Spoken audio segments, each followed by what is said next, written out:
जो चयन होकर आए, इससे ये प्रमाणता सिद्ध हो गई है कि इस जाट समाज में प्रतिभा की कोई कमी नहीं है। मैं सभी के उज्जवल भविष्य की कामना करता हूं।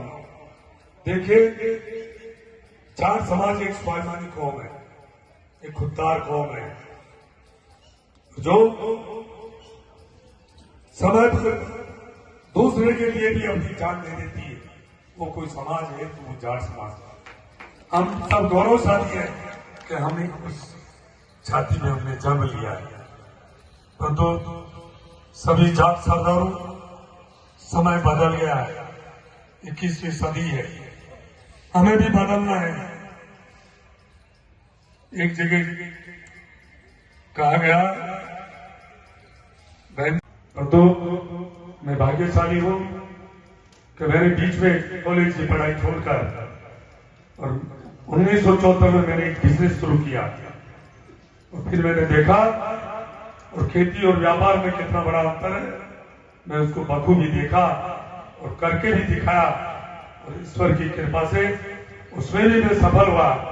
तो मैं कह सकता हूं कि हम सब में सामर्थ्य है।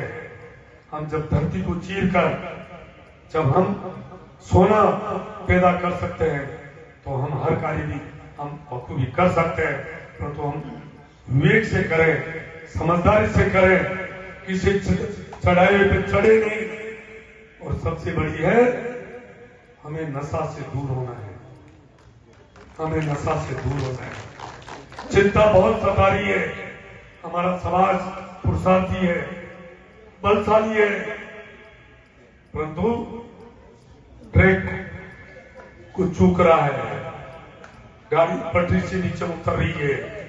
समय रहते उसमें कैंसर की कमी है, उसके बाद वो डाले ताकि उसकी लागत मूल्य भी कम होगी, उसका उत्पादन भी बढ़ेगा और किसान के घर में खुशहाली भी आएगी।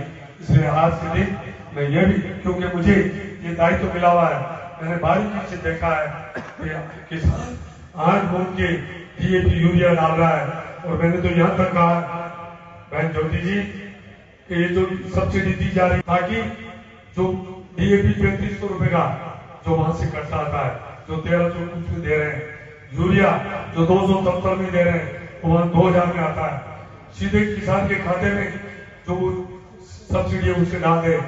फिर वो जरूर मिट्टी की जांच कराएगा, कराने के बाद ही वो उसके अंदर DAP यूरिया पेस्टिसाइड की जरूरत है वो काम करेगा।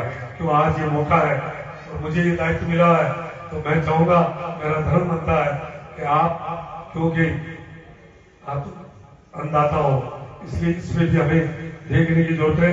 हम मिट्टी का परीक्षण करा के ही हम उस खेत में क्या चाहिए वो डालें, ताकि आपका लागत मूल्य कम हो और उत्पादन भी बढ़े। मैं ये भी मेरा सबसे निवेदन है।